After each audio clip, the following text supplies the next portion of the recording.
Commissioned a mere 8 days after the conclusion of World War II, USS Midway was the lead ship of her class and represented a significant advancement in aircraft carrier design and capability.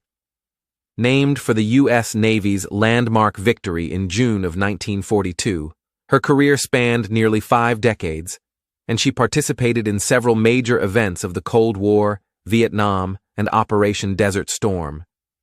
Today, she is preserved as a museum in San Diego, where she commemorates the technological progress and enduring legacy of the United States Navy. In 1940, the Navy conducted a study to determine the feasibility of equipping an aircraft carrier with an armored flight deck.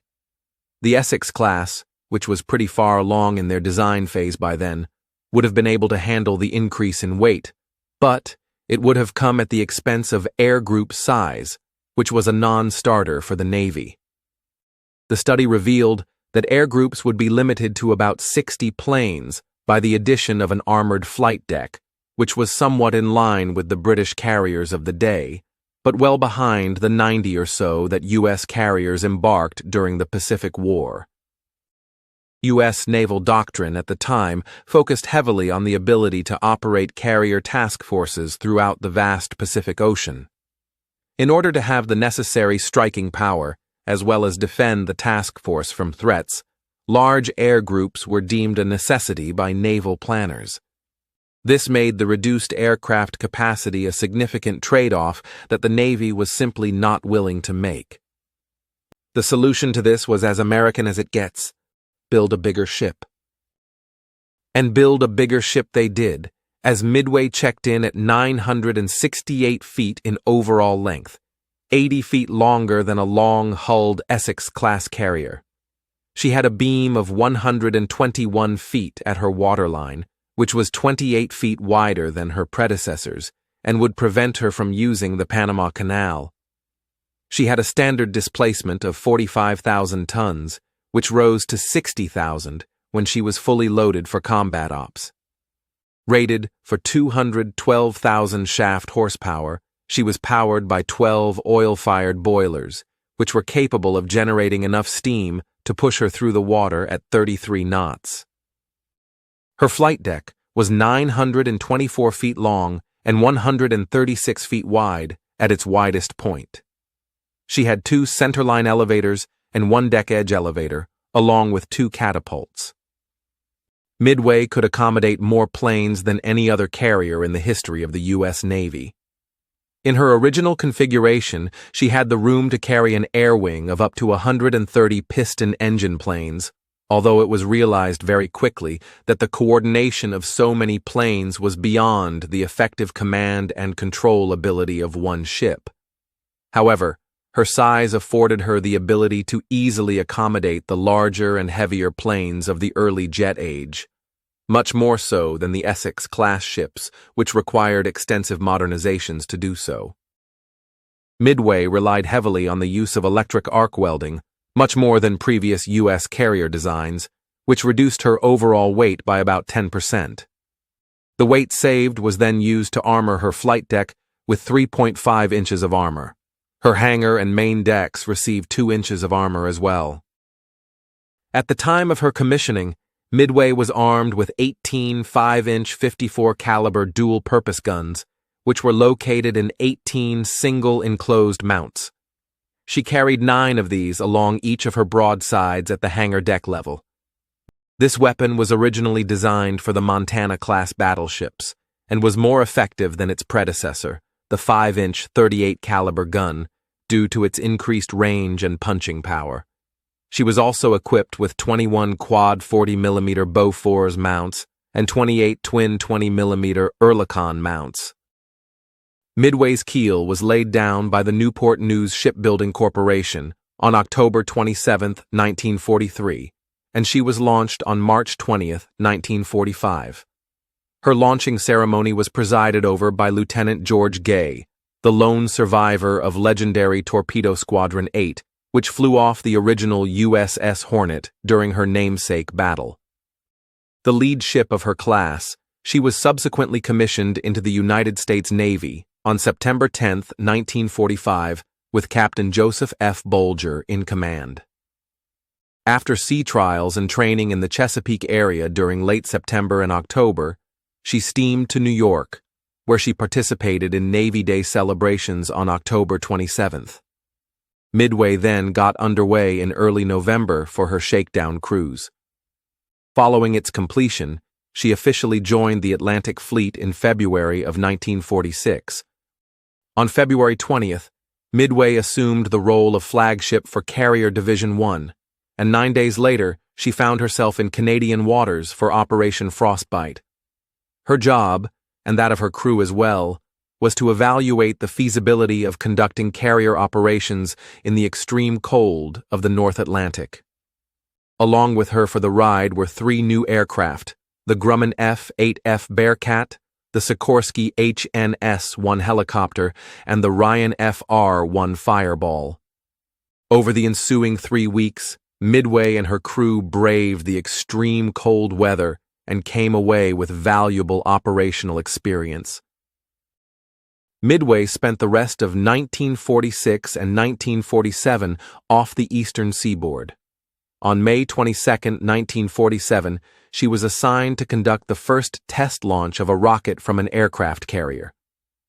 Operation Sandy began a few weeks later, when officers and enlisted personnel from the carrier headed out to the White Sands Proving Grounds for intensive training in the preparation, handling, and launching of a captured German V-2 rocket. The Army's Ordnance Department then provided 2 live rockets for the test launch and a dummy rocket for continued training aboard Midway. At 3:53 p.m. on September 6, 1947, the rocket was ignited. Seconds after its launch, the V-2 unexpectedly tilted about 45 degrees to starboard in the direction of Midway's island. Fire control technician Neil Casey, who was tasked with tracking the rocket after liftoff and was stationed in the vicinity of the bridge, estimated that the rocket missed the island superstructure by about 100 yards. Within seconds, the V-2 returned to a vertical heading. However, as the rocket reached an altitude of about 12,000 feet, its flight path became erratic, and it broke up into 3 parts shortly thereafter, before landing in the ocean about 3 miles from Midway. While it did not obtain the desired results, the launch was considered a success, and a new era of naval weaponry had begun. The next month, she departed for the Mediterranean Sea for the first of her annual deployments with the U.S. Sixth Fleet. Over the next several years, she plied the waters of the Mediterranean, which kept her out of the fighting on the Korean Peninsula. Instead of departing Norfolk on December 27, 1954, for another Mediterranean deployment, Midway got underway for operations with the U.S. Seventh Fleet in the Western Pacific. After arriving in the theater, Midway's aviators covered the evacuation of several small islands off the Chinese coast during the first Taiwan Strait crisis. She operated in the Western Pacific until the end of June 1955, when she made her way to Bremerton, Washington for an overhaul at the Puget Sound Naval Shipyard. While there, Midway was modernized as well under the SCB-110 program, which was a similar modernization program to that of the Essex class. She received new innovations such as an enclosed hurricane bow and an angled flight deck. After the completion of her overhaul and modernization, Midway shifted her home port from Norfolk to Alameda, California. In 1958, she got underway for the first of her annual deployments to the Western Pacific with the Seventh Fleet. During her 1962 deployment, Midway's aviators tested the air defense systems of Japan, Korea, Okinawa, the Philippines, and Taiwan. In March of 1965, she got underway once more for the Western Pacific, and beginning in mid-April, she carried out strikes against military and logistics targets inside North and South Vietnam. On June 17th, 2 of her F-4 Phantoms were credited with the first confirmed MiG kill of the Vietnam War. A mere 3 days later, 4 of Midway's A-1 Sky Raiders used the vintage World War II thatch weave tactic to bring down an attacking MiG-17F. She returned to Alameda in November and entered the San Francisco Bay Naval Shipyard on February 11, 1966, for another extensive modernization. During this modernization, her flight deck was enlarged, as were her elevators, which were also moved and given almost double the weight capacity. Midway also received new steam catapults, arresting gear, and a centralized air conditioning plant. But this work proved to be quite controversial, as its cost ballooned from the initial price tag of $82 million to $202 million. In comparison, USS John F. Kennedy, which at the time was under construction, cost $277 million to build. With the ultimate price tag of the project reaching into the price range of a brand new ship, the same work that was planned for her sisters was altered, as FDR would get a much leaner $68 million modernization in 1968, and Coral Sea's modernization was abandoned completely. Midway returned to service in January of 1970. Immediately, it was found that her modifications had caused negative impacts on her sea-keeping capabilities, and thus her ability to conduct air operations in rough seas. Further yard time was therefore needed to remedy the problems.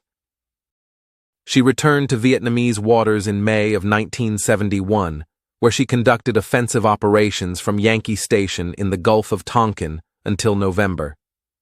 She returned in April of 1972 and participated in Operation Linebacker, which was a major bombing campaign conducted in response to North Vietnam's invasion of South Vietnam earlier that spring. Her helicopter combat support squadron exerted itself during this tour, as they rescued a total of 48 downed pilots, 35 of which occurred under combat conditions. This included a rescue on August 7th, which saw the deepest penetration by a rescue helicopter into North Vietnam since 1968. On January 12, 1973, an F-4 Phantom from Midway, piloted by Lieutenant Vic Kovaleski, recorded the last air-to-air victory of the Vietnam War. This gave Midway's aviators the distinction of accounting for both the first and last air victories of the conflict. The veteran Flat Top was subsequently awarded the Presidential Unit Citation for her extraordinary heroism and performance during this tour of duty. In February of 1973, she departed the theater for Alameda. After spending most of 1973 stateside, Midway shifted her home port to Yokosuka, Japan on October 5th. This marked the first forward deployment of a complete carrier task group to a Japanese port, and it came about as the result of an agreement between the U.S. and Japan in 1972 to facilitate the continuous presence of a carrier in the Far East. The move allowed 3 carriers to stay in East Asia, even as the economic situation of the day demanded a reduction to the U.S. Navy's carrier force. Midway returned to Vietnamese waters for the final time in April of 1975 to participate in Operation Frequent Wind, which was the final phase of the evacuation of American civilians and at-risk Vietnamese from the South Vietnamese capital of Saigon. Between April 29th and 30th, Midway, which had offloaded half of her air wing, took aboard hundreds of U.S. personnel and at-risk Vietnamese military and civilian personnel via helicopter. Major Lee Bung of the South Vietnamese Air Force even landed his Cessna 01 Bird Dog aboard Midway on the 29th without the benefit of using a tailhook. The 2-seat aircraft was carrying not only him, but his wife and their 5 children. With his successful landing, Major Bung became the first Vietnamese pilot to land a fixed-wing aircraft on an aircraft carrier, and his plane is now on display at the Naval Aviation Museum in Pensacola, Florida. As Major Bung had circled overhead, Midway's commanding officer, Captain Larry Chambers, had her arresting wires removed and ordered that any of the helicopters on her flight deck that could not be safely and quickly moved out of the way be pushed over the side. He called for volunteers, and soon every available seaman was up on the flight deck to help. In all, an estimated $10 million worth of UH-1 Huey helicopters were pushed overboard. As Saigon was overtaken by the Communists, Midway got underway for Thailand, where she offloaded some helicopters and took aboard 50 South Vietnamese aircraft. She then steamed to Guam, where these were offloaded. While transiting back to the Philippines to pick up the rest of her air wing, Midway was redirected to support U.S. Special Forces that were attempting to rescue the crew of a merchant ship that had been seized in the Gulf of Thailand by the Communist government of Cambodia. Her air wing was finally made whole again a month later when she returned to Naval Air Station QB Point in the Philippines. Even though the war in Vietnam was over, Midway remained the forward-deployed carrier. Her next action came on August 21, 1976, when she headed a powerful task force off the Korean peninsula during Operation Paul Bunyan, which was a show of overwhelming force by the U.S. military in response to a North Korean attack on U.S. Army personnel inside the demilitarized zone several days earlier. Midway relieved Constellation as the Indian Ocean contingency carrier in April of 1979, and she continued the significant American naval presence in the unstable oil-producing region of the Arabian Sea and Persian Gulf. On November 18th, the veteran aircraft carrier steamed into the North Arabian Sea in connection with the continuing hostage crisis in Iran. On February 5, 1980, she was relieved by Coral Sea and headed for Yokosuka. After her tour of the Indian Ocean, Midway resumed operating in the Western Pacific. On July 29, 1980, she collided with the 450-foot Panamanian freighter Cactus while transiting between Palawan Island and North Borneo. Midway's catwalks and deck supports on her port side were damaged, along with the deck edge elevator, and 3 holes were punched in the ship's hull plates. Several F-4 Phantoms parked on the flight deck at the time were also damaged. 2 sailors were killed, and 3 more were injured in the incident. Midway continued serving as the forward-deployed carrier in the Western Pacific throughout the next decade. During an overhaul in 1986, she had hull blisters added to improve her stability, but these actually made her more unstable in heavy seas. Even in moderate seas, water would crash over her flight deck, which greatly hampered flight ops. It would take another $138 million to rectify this problem, and decommissioning Midway was even proposed by some. However, without a new carrier scheduled to take her place, those ideas quickly went away. Tragedy befell Midway on June 20, 1990. While conducting flight operations northeast of Japan, she was badly damaged by 2 onboard explosions. The incident began with a report of smoke coming from a below-deck storeroom, which contained flammable materials and one of the steam lines for her catapults. When the door to the compartment was opened, oxygen rushed in, which caused an explosion that engulfed the space. A second explosion followed about 45 minutes later. The blaze, which raged for close to 10 hours, was eventually contained and extinguished, but not before 3 men were killed and another 13 were wounded. Once again, calls came for Midway to be decommissioned. But with war clouds growing in the Middle East, she still had more work to do. In November, with her repairs completed, Midway was ordered to the North Arabian Sea as part of Battle Force Zulu to counter Iraqi aggression. As coalition forces began assembling in the region, the United Nations set January 15, 1991, as the date by which Iraq needed to leave Kuwait. After the Iraqis repeatedly refused to withdraw, Operation Desert Storm was put into motion. Midway launched some of the first carrier strikes of the Gulf War, and her aviators would help to decimate Iraq's military, infrastructure, and morale. After the 38-day air campaign, ground troops began sweeping through Kuwait in blitzkrieg fashion. In a mere 100 hours, the Iraqi army was crushed and Kuwait was free again.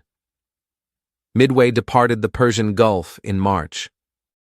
In June, she participated in Operation Fiery Vigil, which was the evacuation of military members and their families from Clark Air Base on the Philippine island of Luzon after the eruption of Mount Pinatubo. Her days in the active fleet were numbered, though, and in August, the call finally came. Midway got underway for Pearl Harbor for the last time, and upon her arrival there, she was relieved by USS Independence as the forward deployed carrier for Carrier Group 1. She then steamed to Seattle for a port visit before making her final voyage to San Diego, where she was decommissioned on April 11, 1992, and placed in the reserve fleet. Midway was stricken from the Naval Vessel Register on March 17, 1997, and was subsequently donated to a non-profit organization in 2003. On September 31st of that same year, she began the journey from her reserve fleet mooring in Bremerton, Washington to San Diego.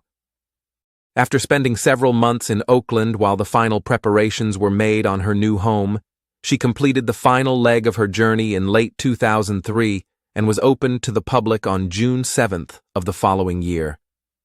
In that first year of operation as a museum, Midway hosted over 879,000 visitors, which was more than double the expected attendance. She surpassed the 5 million mark in 2010, and in 2012, she became the first museum warship to annually host over 1 million visitors. If you're interested in visiting her, there will be a link in the description of this video to information on how to make that happen. Thank you for watching. If you enjoyed this video, please hit the like button, comment, and subscribe.